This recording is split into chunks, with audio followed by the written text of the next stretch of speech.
Dear viewers, Assalamu alaikum. Welcome to the practical series of computer science for class 10. In this series, we will discuss all the practicals one by one. Practical number 3, whose statement is write a program to print the sum and product of two integers and floats. Let's start coding of this program. Video को like कीजिए, channel को subscribe कर लीजिए और साथ ही लगे हुए bell notification को प्रेस कर दीजिए ताकि आने वाली हर वीडियो आपको आसानी के साथ मिल सके। प्रैक्टिकल 3 की कोडिंग हम स्टार्ट करते हैं। हैश इंक्लूड stdio.h और इसके बाद हमने आपका मेन फंक्शन लिखना होता है। मेन फंक्शन और मेन फंक्शन लिखने के बाद मेन फंक्शन की बॉडी में आ जाएंगे। जैसे यहाँ पर आप देखें तो write a program to print the sum and product of two integers and two floats. तो आप क्वेश्चन से आपको आइडिया हो रहा है कि हमें रिक्वायर्ड है इंटीजर टाइप के टू वेरिएबल्स रिक्वायर्ड हैं। एक हम x ले लेते हैं और दूसरा हम y ले लेते हैं।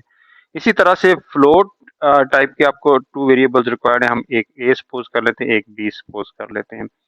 अब ये हमारे पास वेरिएबल्स इंटीजर टाइप के टू वेरिएबल्स आ गए और टू जो है ना फ्लोट टाइप के, जैसे यहाँ पर उसने कहा हुआ print the sum and product of two integers. तो ये टू इंटीजर्स आ गए, इनका सम प्रिंट करना है और इनका प्रोडक्ट प्रिंट करना है। यहाँ इसी तरह से फ्लोट है। फ्लोट का भी आपने क्या करना है कि दो नंबर ऑफ के फ्लोट ए बी हमने डिक्लेयर कर लिए, दो वेरिएबल्स, इनका भी आपने सम और प्रोडक्ट। प्रिंट एफ को यूज करते हुए हम टू में जो है ना एक मैसेज डिस्प्ले करेंगे, मीन एंटर टू इंटीजर्स। आप साफ दे रहे कि जब आप जो है ना वो मैसेज ये डिस्प्ले कर दें स्क्रीन के ऊपर और फिर आप इसका that's end of this statement terminator साफ दे रहे, उसके बाद आपने उन वैल्यूज को कहीं ना कहीं जो है ना वो स्टोर करना होगा। उसके लिए हम यूज करते हैं स्कैन एफ का फंक्शन यूज करते हैं। स्कैन एफ में हम बताएंगे बाकायदा कि जो आपके पास फर्स्ट पैरामीटर में हमने ये डिक्लेयर करना होता है कि हमारे पास किस टाइप के, यानी कि फर्स्ट हमारे पास percentage D mean first value जो है वो इंटीजर्स टाइप होगी एंड आल्सो परसेंटेज डी एक और सेकंड वैल्यू होगी। जितनी वैल्यूज आपने इनपुट करनी होंगी उतने ही फॉर्मेट स्पेसिफायर्स आपने स्कैनएफ में देने होंगे और उसी ऑर्डर में जिस ऑर्डर में आप वैल्यूज को असाइन करना चाहते हैं। उसके बाद हम लिखेंगे जी %, साइन लिखेंगे एंड जो फर्स्ट वैल्यू वो किस में स्टोर हो जाए, एक्स में, और इसी तरह से जो सेकेंड वैल्यू है उसमें हम लिखेंगे एंड वाई में स्टोर कर दो उस वैल्यूज को। तो यहाँ तक हमारे पास क्या होगा कि मैसेज स्क्रीन पे आएगा जिसके ऊपर लिखा होगा एंटर टू इंटीजर्स। हम दो जो इंटीजर्स एंटर करेंगे तो फर्स्ट वैल्यू वो एक्स में स्टोर कर देगा और सेकंड वैल्यू वो वाई में स्टोर कर देगा। ये सेम चीज हमने रिपीट करनी है, ये चीज सेम चीज हमने रिपीट करनी है फ्लोट्स के लिए। तो हम इसी को कॉपी जो है ना वो कर लेते हैं और जस्ट हम फ्लोट के अंदर जो आपके पास है इसी को मैंने कहा एंटर टू, यहाँ पर मैं चेंज कर देता हूँ फ्लोट्स और आपके पास टू फ्लोट्स जो नंबर एंटर करेंगे वो फर्स्ट वैल्यू जो आपके पास है फ्लोट के लिए फॉर्मेट स्पेसिफायर हम एफ यूज करते हैं और फर्स्ट वैल्यू ए में स्टोर हो जाएगी और सेकंड वैल्यू बी में स्टोर हो जाएगी। मैं चाहता हूँ कि पहले जो आपके पास स्क्रीन के ऊपर जो है ना वो इंटीजर्स लिखा हुआ आ जाए और देन सेमीकोलन और फिर जो ना वो नेक्स्ट न्यू लाइन जो हमारे पास हमने पढ़ा था, हमारे पास नेक्स्ट न्यू लाइन के ऊपर चला जाए और वहां पर वो क्या प्रिंट करे, सम प्रिंट करे और फिर डॉट्स प्रिंट करे। डॉट के बाद हम चाहते हैं कि उसका सम प्रिंट हो जाए। दैट्स मीन सम क्या होगा, टू इंटीजर्स का सम एक और इंटीजर होगा। दैट्स मीन कि हम इसको भी एज ए डिजिट प्रिंट करना चाह रहे हैं, तो इसीलिए मैंने परसेंटेज डी लिख दिया। तो जो फर्स्ट वैल्यू होगी जो हम आगे जाके पैरामीटर्स देंगे वो कहां पर वो कर देगा, वो हमारे पास फर्स्ट सम के बाद प्रिंट कर देगा। इसी तरह से मैं चाहता हूँ कि इसके फौरन बाद क्या करे, सम प्रिंट करने के बाद वो नेक्स्ट न्यू लाइन पे चला जाए और न्यू लाइन के ऊपर जाके वो क्या करे कि वो प्रोडक्ट जो है ना वो उसको भी बिल्कुल वैसे ही, और फिर प्रोडक्ट भी आपके पास क्या होगा, टू इंटीजर्स का प्रोडक्ट भी एक इंटीजर ही होगा, वो इंटीजर के तौर पर उसको भी प्रिंट कर दे। और उसके बाद जो है सब कुछ करने के बाद वो नेक्स्ट लाइन के ऊपर जो है वो शिफ्ट हो जाए न्यू लाइन के ऊपर। अब हमें बताना है कि कौन कौन सी वैल्यूज, जैसे फर्स्ट वैल्यू जो आपके पास है सम की वैल्यू, ये देखें फर्स्ट वैल्यू जो आपके पास फर्स्ट फॉर्मेट स्पेसिफायर ये बता रहा है कि यहाँ फर्स्ट वैल्यू प्रिंट होगी और फर्स्ट वैल्यू क्या है, सम है। किस किस का सम है, एक्स का, और उसको सम कर देंगे वाई का। सेकंड क्या है, एक्स और इसके अंदर मल्टीप्लिकेशन का साइन वाई। तो हमारे पास और at the end as usual statement terminator. जो ये काम हमने इंटीजर्स के लिए किया यही काम हमने फ्लोट्स के लिए करना है। और सिर्फ आपके पास क्या होगी, सिर्फ डाटा टाइप चेंज होगी, बाकी आपके पास इसी को हम कॉपी कर लेते हैं, एज इट इज ही रहेगा आपके पास। और इसको जो आपके पास जो है ना वो कॉपी करके हम यहाँ पर पेस्ट कर लेते हैं द एंड के ऊपर जो आपके पास है वो इस तरह से। अब यहाँ पर हम क्या करेंगे, चेंज कर लेंगे फ्लोट्स, और फिर हमारे पास इसी तरह से सम के तौर, सम को हम सम ही रहने देंगे। यहाँ पर हम कर देंगे जी फ्लोट के तौर पर उसको लेना है, प्रोडक्ट को हम प्रोडक्ट ही रहने देंगे, फ्लोट के तौर पर लेना है। और इधर हमारे पास आ जाएगा a प्लस बी, और इधर आ जाएगा a इंटू बी। तो ये हमारा प्रोग्राम जो है वो कंप्लीट हो गया है। इसको हम अब कंपाइल करते हैं, देखते हैं इसमें कोई एरर तो नहीं है। ये कंपाइल हो गया जी।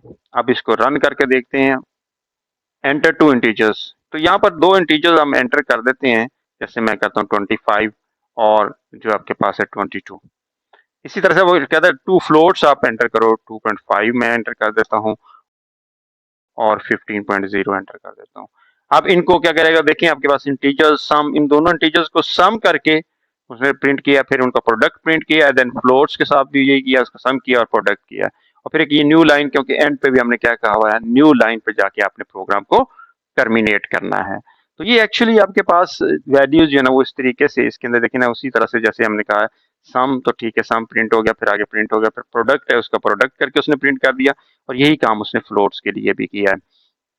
एक्चुअली आपके पास जब आप ये वैल्यूज जनरेट कर प्रोग्राम आपकी एग्जीक्यूशन स्टार्ट होगी, तो टू वेरिएबल्स मेमोरी के अंदर जो आपके पास एक्स और वाई इंटीजर के तौर पर, और ए और बी ये आपके पास मौजूद होंगे एज ए फ्लोट, फ्लोट के तौर पर इसको बना दिया जाएगा आपके पास।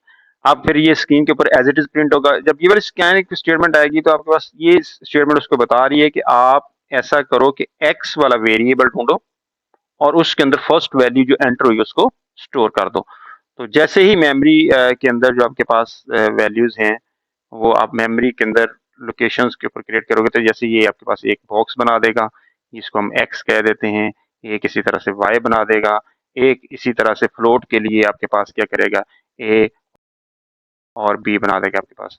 जो वैल्यूज आपके पास ये एक्स के तौर पर उसको उसने जनरेट किया और इसका नाम उसने एक्स रख दिया। इसी तरह से ये जो आपके पास सेकंड है, इसको हमने वाई के तौर पर क्रिएट करेगा, और ये हमारे पास क्या है, दैट इज इक्वल टू ए है, और फिर ये हमारे पास क्या है, बी है। तो जब आप उस स्कैन एफ की स्टेटमेंट जब चलेगी तो फर्स्ट वैल्यू एक्स में स्टोर कर देगा, जो आप वैल्यू एंटर करोगे वो क्या करेगा, इस लोकेशन पे जाओ इसमें स्टोर कर दो। Second Y M percent mean बताता है कि आपकी एड्रेस कि वाई वाली लोकेशन पे जाके इसको स्टोर कर दो, तो ये इस वैल्यू को इसमें स्टोर कर देगा।